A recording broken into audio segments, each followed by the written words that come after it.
दो super power, एक पश्चिमी और एक पूर्वी। अमेरिका जो हॉलीवुड की फिल्मों में हमेशा हीरो बनकर आता है और दूसरी तरफ है रूस जो सोवियत यूनियन के दिनों से ही विलेन का रोल प्ले कर रहा है। दोस्तों, आसमान का राजा कौन है? अमेरिका ही है। इराक, अफगानिस्तान में आपने देखा ही होगा ना, देखा है ना। लेकिन रूस की एयर डिफेंस S-400 S-500 दुनिया की बेस्ट एयर डिफेंस सिस्टम है। कोई मिसाइल घुस नहीं सकती है। तो ऑफेंस अमेरिका, डिफेंस में रूस है।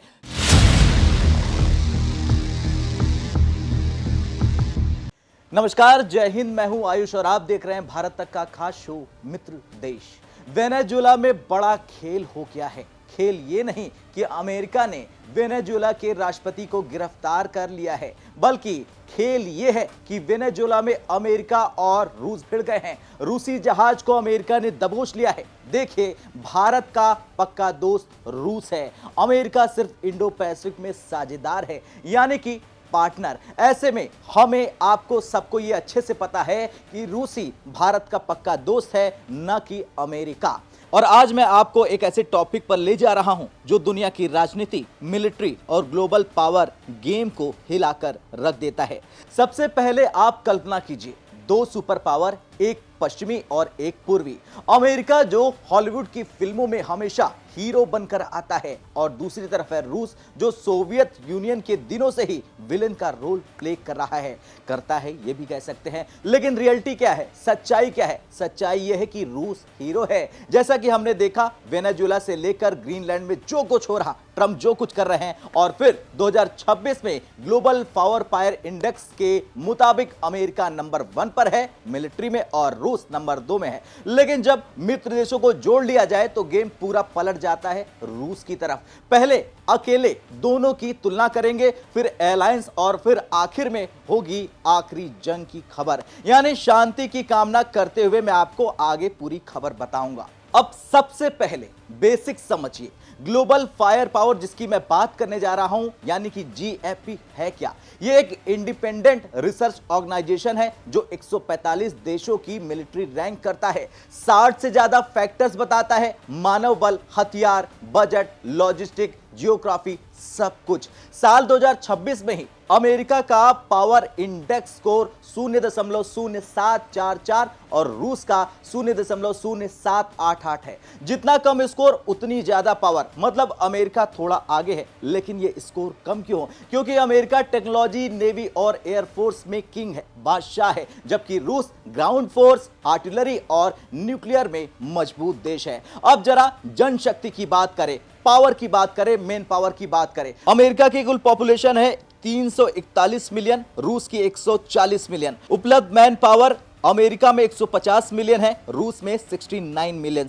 अब सक्रिय सैनिक दोनों के करीब 1.3 मिलियन है, लेकिन रूस के पास ज्यादा पैरामिलिट्री और रिजर्व्स हैं, लगभग 2 मिलियन एक्स्ट्रा। मतलब लंबी जंग में रूस ज्यादा आदमी उतार सकता है। और अब जो वेनेजुएला में हुआ, रूस की पनडुब्बी के साथ अमेरिका ने जो कुछ किया, वो कहीं ना कहीं एक बड़ी जंग की ओर इशारा करता है। हालांकि हम ये आपको नहीं कह रहे हैं कि जंग होने वाली है, लेकिन जंग की ओर इशारा करते हैं। अब जरा बैकग्राउंड में जाइए। द्वितीय विश्व युद्ध में सोवियत यूनियन ने कैसे लाखों सैनिकों से जर्मनी को हराया, वही स्टाइल, लेकिन अमेरिका के सैनिक बेहतर ट्रेनिंग करते हैं, बेहतर इक्विपमेंट वाले हैं। उनके पास ड्रोन ऑपरेटर्स की संख्या ज्यादा है, साइबर वॉरियर्स ज्यादा हैं, यानी कि क्वांटिटी वर्सेस क्वालिटी का गेम है यहां पर।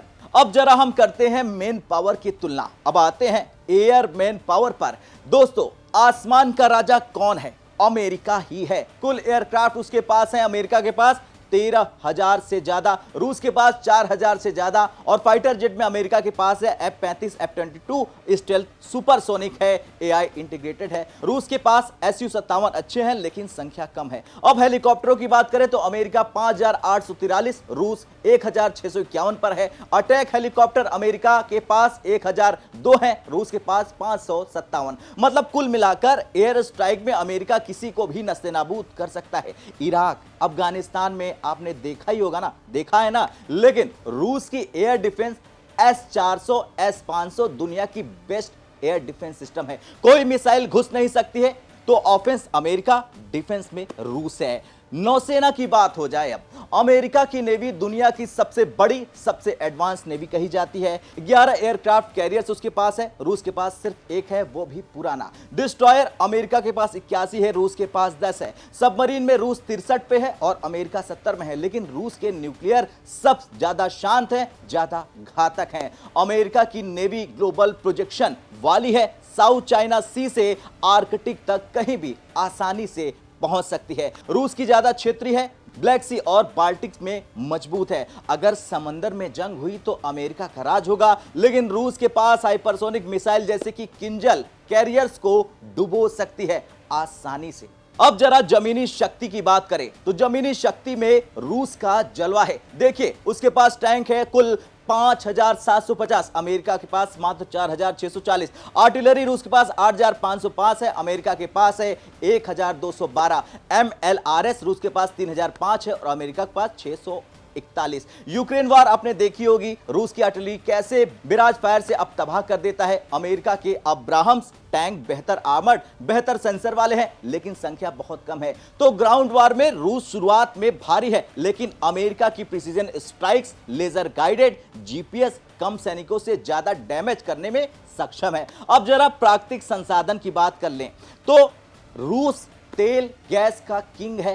तेल उत्पादन में रूस 10 मिलियन बैरल प्रतिदिन है, अमेरिका 20 मिलियन पर है। लेकिन भंडार रूस के पास 80 बिलियन का है, अमेरिका के पास 38 का है। गैस में रूस नंबर 1 पर है, लंबी जंग में फ्यूल इंपोर्ट न करना पड़े वो रूस का एडवांटेज है। अमेरिका शेल गैस से आगे है, लेकिन प्रतिबंध में दिक्कत है। विथ डिफेंस बजट अमेरिका के 895 बिलियन डॉलर है, रूस के पास 126 बिलियन डॉलर का, 7 गुना ज्यादा। अमेरिका आरएनडी में पैसे लगाता है, नए ड्रोन्स, एआई वेपन्स में ज्यादा पैसे लगाता है। रूस की इकोनॉमी छोटी है, लेकिन मिलिट्री पर जीडीपी का ज्यादा परसेंट लगता है। अब जरा हम भूगोल खंगाल लेते हैं। रूस सबसे बड़ा देश है, लेकिन वहां ठंड है। अब अमेरिका 2 महासागरों से सुरक्षित है। अब मुख्य पॉइंट एयरलाइंस पर है। अकेले दोनों क्लोज हैं, लेकिन मित्र देशों को जोड़ दिया जाए तो अमेरिका का नेटो 32 देशों का समूह है। यूरोप के सब बड़े हैं। कुल बजट $1 ट्रिलियन प्लस का है, सैनिक 3.5 बिलियन प्लस हैं और आर्टिकल 5 की बात करें तो एक पर अटैक यानी सब लड़ेंगे।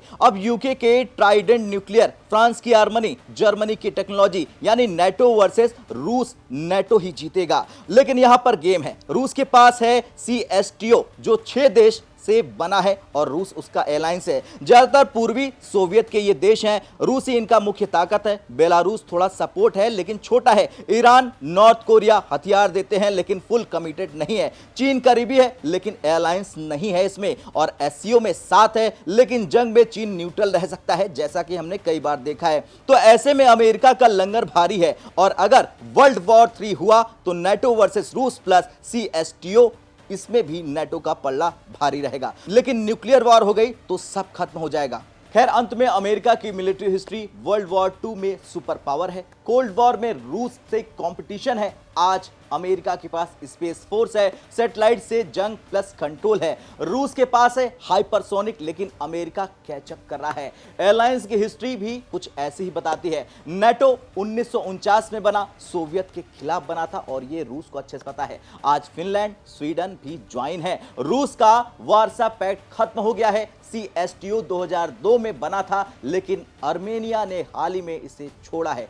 ऐसे में सवाल यह है, क्या अब जंग होगी? और सवाल यह भी है आपसे कि अगर रूस पर कुछ बड़ा हमला होता है तो भारत को किसका साथ देना चाहिए, वो कमेंट कर कर जरूर बताएं। और कल फिर से मिलते हैं मित्र देश के एक और एपिसोड में। तब तक के लिए जय हिंद, जय भारत।